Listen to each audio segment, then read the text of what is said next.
முருகன் தமிழ் கடவுள் என்று அழைக்கப்பட பல காரணங்கள் உள்ளன. முருக வழிபாடு தமிழர்களுடன் பல நூற்றாண்டுகளாக இணைந்துள்ளது. சங்க கால இலக்கியங்களில் கூட முருகனை பற்றிய குறிப்புகள் காணப்படுகின்றன. தமிழ்நாட்டில் முருகனுக்கு பல பழமையான கோவில்கள் உள்ளன. இது அவரது முக்கியத்துவத்தை வலியுறுத்துகிறது. முருகன் தமிழ் மொழியுடன் நெருக்கமாக தொடர்புடையவர். அவரது பெயர்கள் மற்றும் தலங்கள் பெரும்பாலும் தமிழ் சொற்களில் இருந்து வருகின்றன. தமிழ் இலக்கியம் மற்றும் கலைகளில் முருகன் முக்கிய பங்கு வகிக்கிறார். முருகன் தமிழ் மக்களின் பாதுகாவலராக கருதப்படுகிறார். தீமை மற்றும் அநீதியிலிருந்து அவர்களை காப்பாற்றுபவராகவும் அவர்களுக்கு செழிப்பு மற்றும் மகிழ்ச்சியை தருபவராகவும் அவர் வணங்கப்படுகிறார். தமிழ்நாட்டில் முருகனை போற்றும் பல திருவிழாக்கள் மற்றும் கொண்டாட்டங்கள் நடைபெறுகின்றன.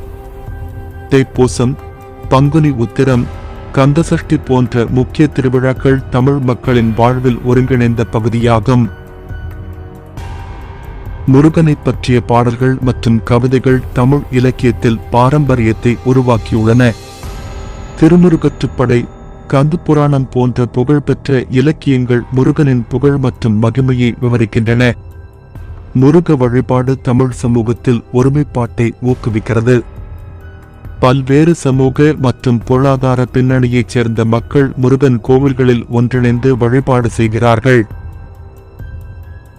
இந்த காரணங்களால் முருகன் தமிழ் மக்களுக்கு மிகவும் முக்கியமான தெய்வமாகவும் தமிழ் கலாச்சாரத்தின் ஒரு அங்கமாகவும் கருதப்படுகிறார்.